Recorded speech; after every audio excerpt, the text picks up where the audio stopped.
Honorable, I'm happy you said Professor Mills had a different approach to perhaps what is happening now.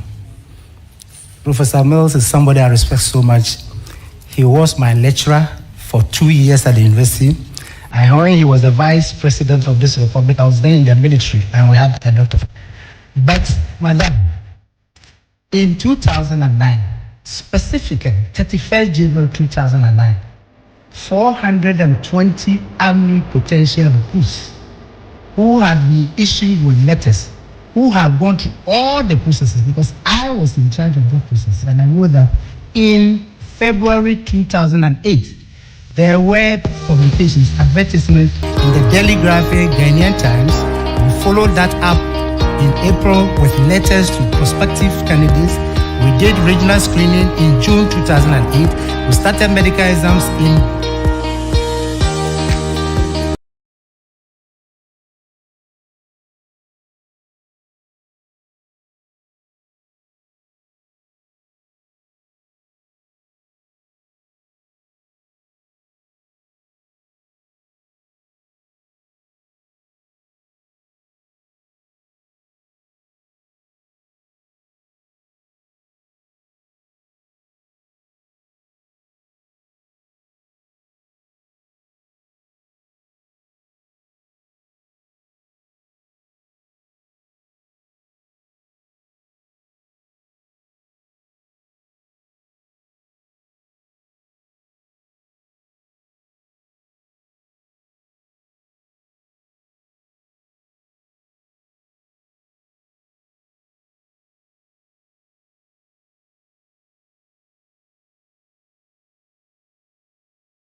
those parts of the public administration system were given the sack. And then she went further to narrate her personal experience.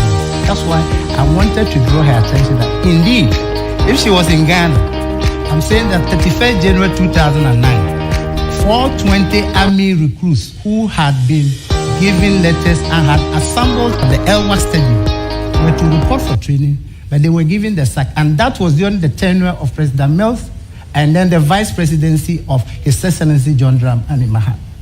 And I wanted to let her know about that. And if it were so, then that assertion that during Professor Mills' time, no such dismissals, withdrawals of appointments took place is not completely true. Okay, thank you. Allow the nominee to answer the question. Thank you very much, Mr. Chairman. Yes, I had information about that. But the issue is, in relation to employment and recruitment, I think the best person that can take up this question is the Labor Minister. Again, to add, I will also say that if it is about public policy or if it's about government policy, then I cannot come in. Thank you.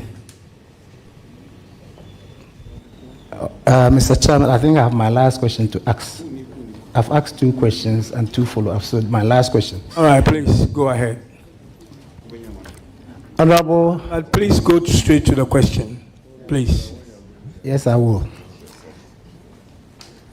The ideal situation that we should have in the public sector is to have people appointed, recruited based on merit, people with integrity, people whose visions are based on pragmatism, and people who really will work diligently. So coming to making our public sector work very well with these 4 attributes of an efficient and effective public sector, how would you navigate your way through to ensure that members of the public administration system will be satisfied, have all that it takes for them to do their job, and at the same time deliver based on these 4 qualities. Thank you, Mr. Chairman. With those attributes, I will be looking at training or capacity building in the public sector. I will be looking at building or strengthening the public institutions. I will be looking at strengthening the way we hire people into the public sector. And therefore, we should have a national dialogue on how to hire and recruit into the public sector. Thank you very much. Thank you. And your follow-up, please.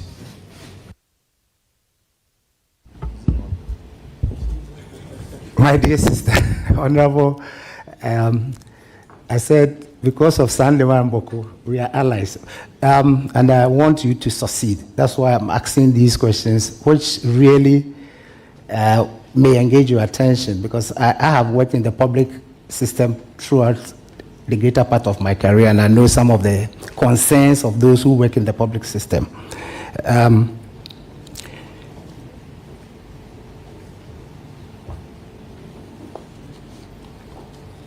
There are times that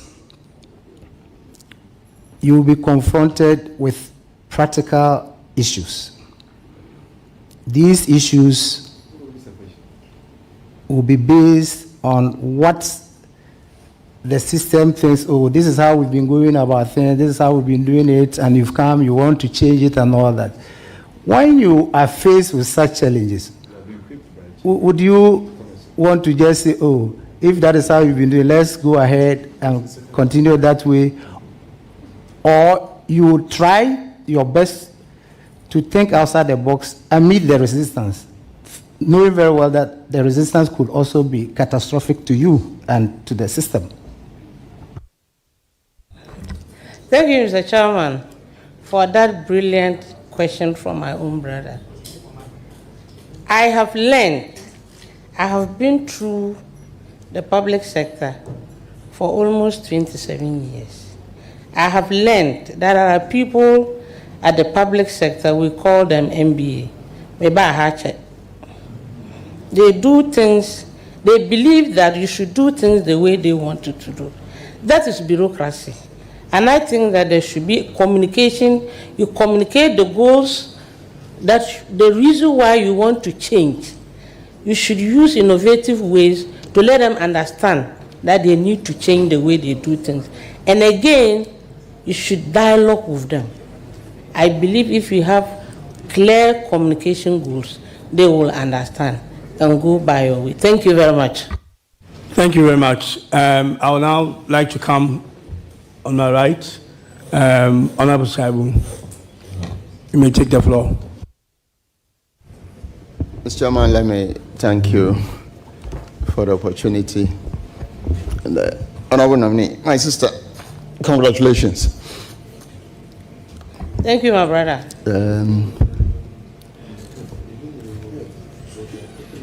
So, what is this monster called public sector? And what are the ills in the public sector that you are called to come and reform? Thank you. Thank you very much, Mr. Chairman. Public sector is simply that part of the economy that is controlled by government. It is institutions, service, and employees. The ills are so many. It ranges from lack of or limited resources, bureaucracies, political interference, and even resistance to these bureaucracies. Thank you. Any follow-up on that? Or Yes, you want please, to Chairman. So how do you plan to get these ills sorted out as minister if you are given the opportunity? Thank you very much. When given the opportunity, I will go by government policy, but to my own initiative, I will engage state and non-state actors. I will engage the various sectors of the public sector services. Even people just think that when you mention public sector, it's just about local government. The Constitution provides the public sector in Article 191. There are a list of them, from the judicial services even to the parliamentary services that we have.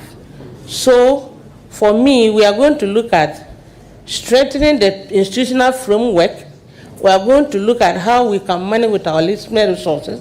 We are going to see how we can leverage on technology to understand, or for people to understand, that technology can help us to do away with some of the corrupt practices.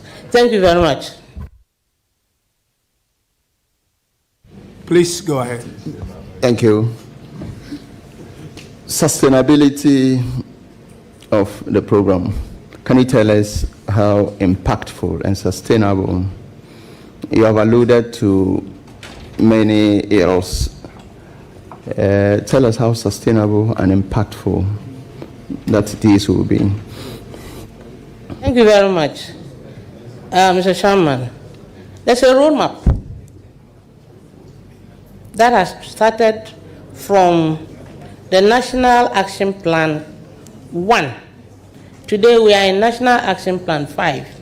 And I think that if we go with that roadmap, I think we can achieve success. Thank you very much. Mr. Chairman, let me wish the nominee the very best. Thank you. Thank you very much. I think I'll go there and come back. Yeah, I'm good. You know the ratio will always be there. I will go to the Honorable, the second subject matter. Honorable Chinua, yes, you have the floor.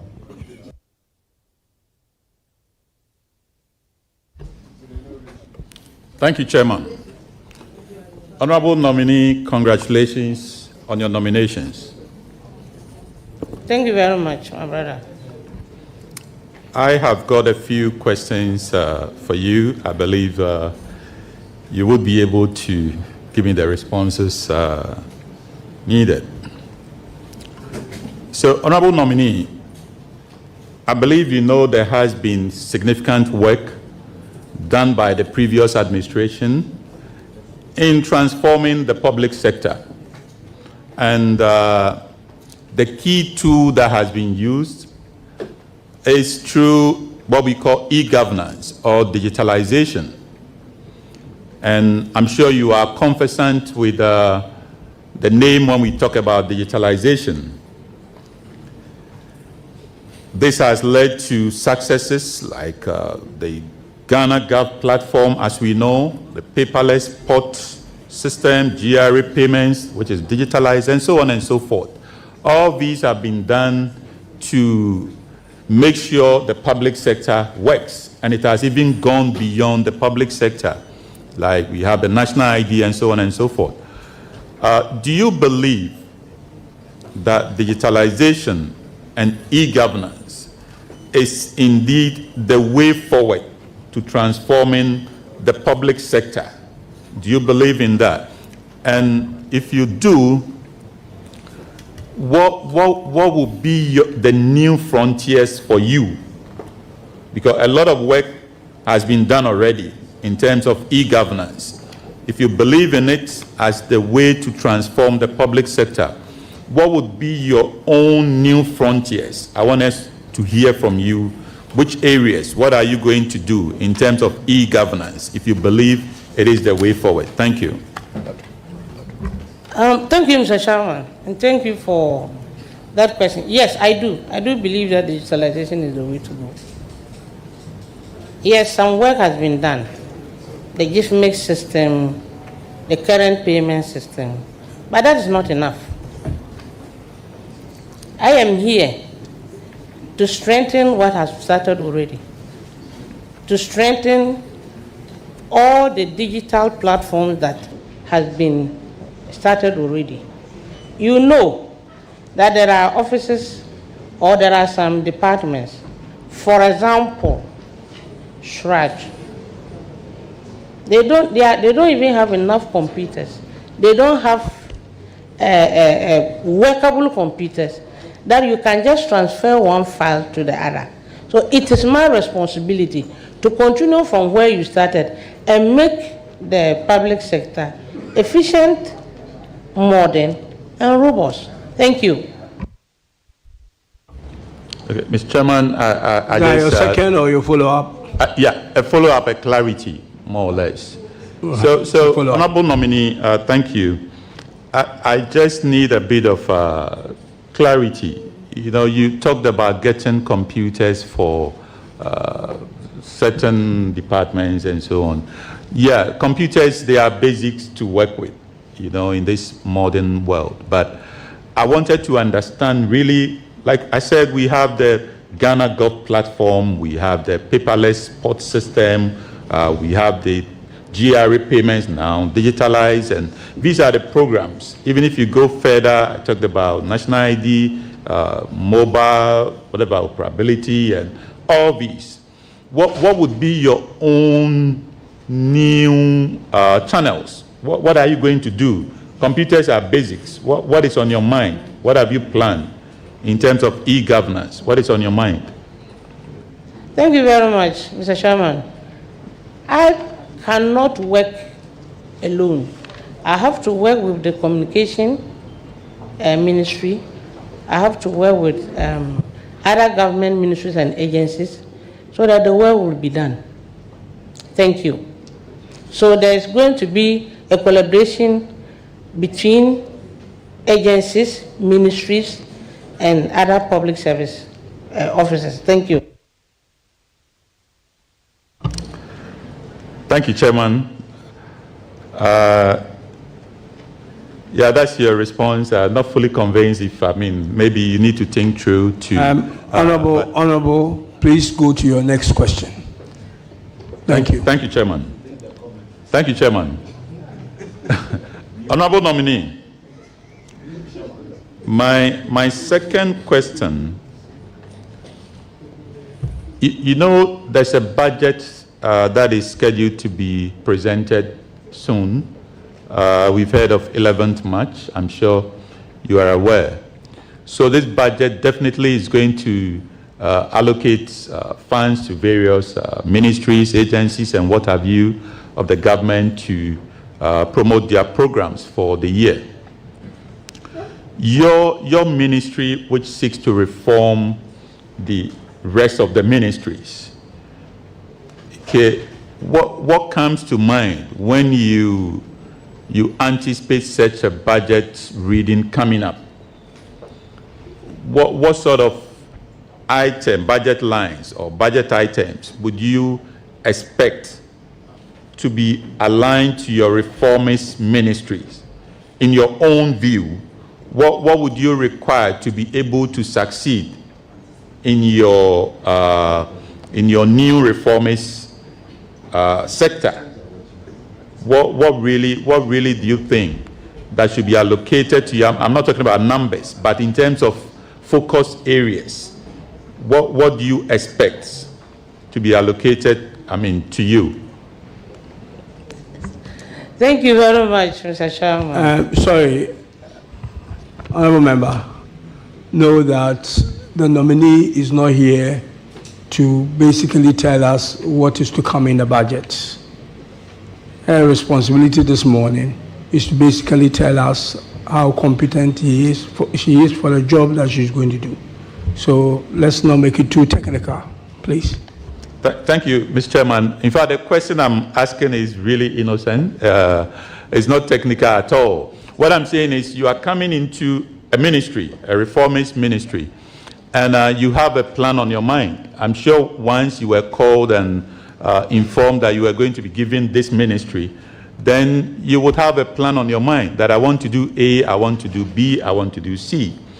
All these plans, you would need some budgetary allocations to promote them. So that is what I'm asking you. What has been on your mind, that the areas that you want to promote? I'm not saying tell us how much you want the minister to give to you or whatever. Which areas do you think, if the minister supported you through the budget reading, would help you to promote your reformist agenda? That's all. Thank you, Mr. Chairman. This question, I believe that my brother understands that my ministry is a minister of state in charge of public sector reforms. My budget is coming from the presidency, and I trust the finance minister that he will do a good job to make sure that my ministry and the presidency has enough allocation to prosecute our programs. Thank you very much. Thank you, Chairman. So, I mean, a follow-up, I believe. So if you got to the ministry, yes, you are trusting the minister to do a good job to anticipate all your plans and give you something to run your ministry. What if, at the end of the day, all your plans, nothing really matches to what is in the budget, because you are only hoping that it's done, but you don't seem to have your own plans as to what really you would need funds to do. What if at the end of the day, nothing really is allocated to support the areas that you want to use to reform the entire government ministries? Thank you very much.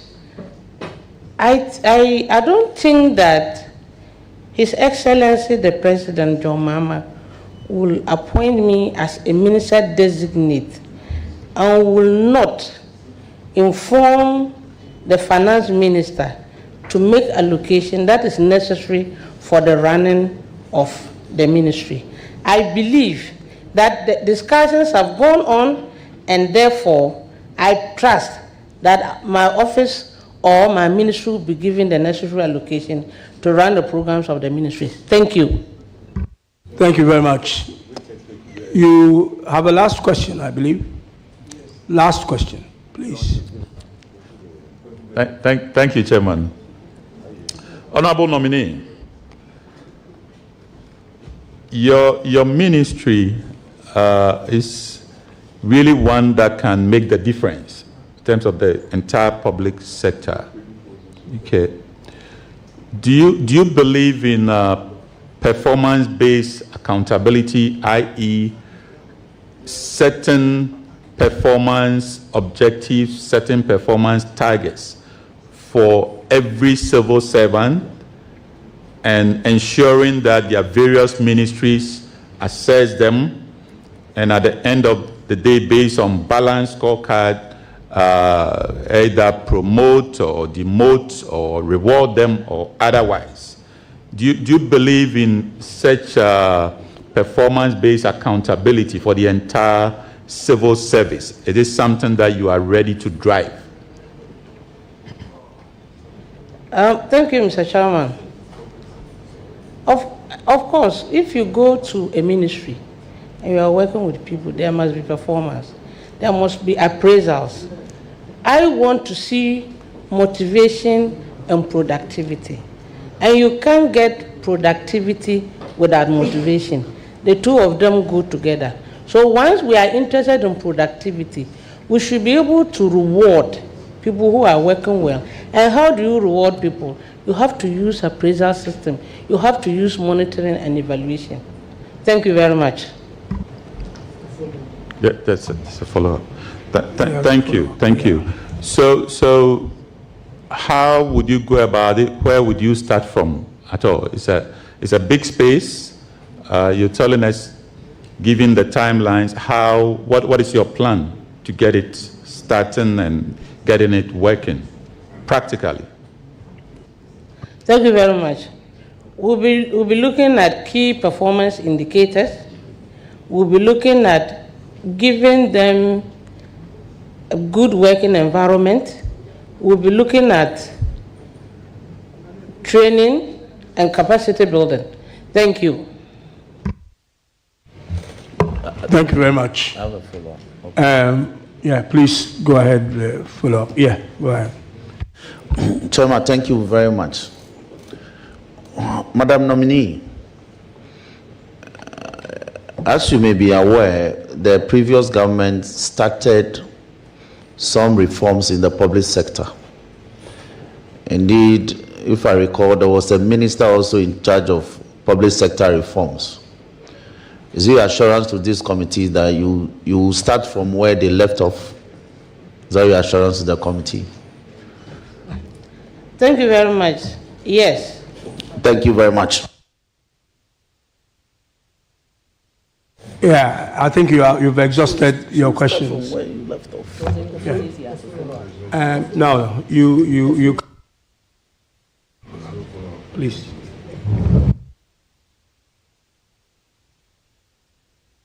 Go ahead, Honorable Brogya, please. Thank you, Chairman. Congratulations, my dear sister. Thank you, big sister.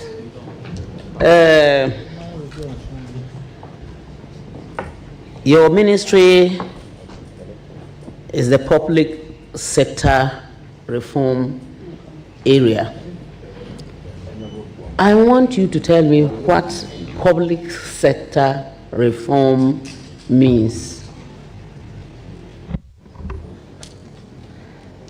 Public sector reform means interventions that will bring out efficiency, effectiveness, and responsive public sector service and public sector service delivery.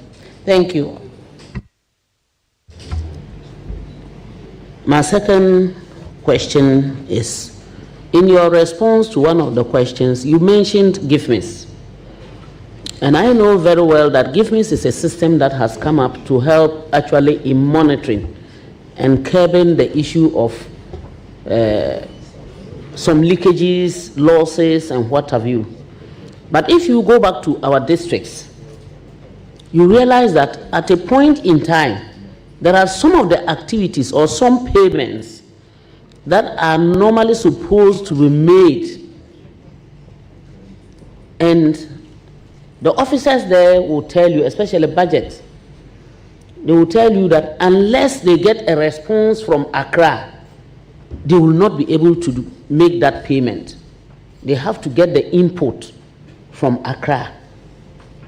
With the reform, what will you do uniquely to ensure that people in Pusiga will not be waiting for a response from Accra before they are able to input and make payments, especially when there are very urgent matters to be dealt with? Thank you very much, my sister. Thank you, Mr. Chairman, for the opportunity. Some of those issues could be technical, it could be human. In my own way, we have to develop the infrastructure in such a way that things can be done through digitalization. And I want to work with the Communication Ministry to make sure that digitalization agenda is continued. Thank you. Mr. Chairman, this is a follow-up. Will you consider decentralization of the system to make sure that everything is done in the district? Thank you very much. That is one of the pillars of the OGP that we have, and it's already in the system. And I was asked the same question, whether I would like to continue what is already in the system and even make it more robust. And I said yes. Thank you. Mr. Chairman, my second question: what will you do deliberately to change the structures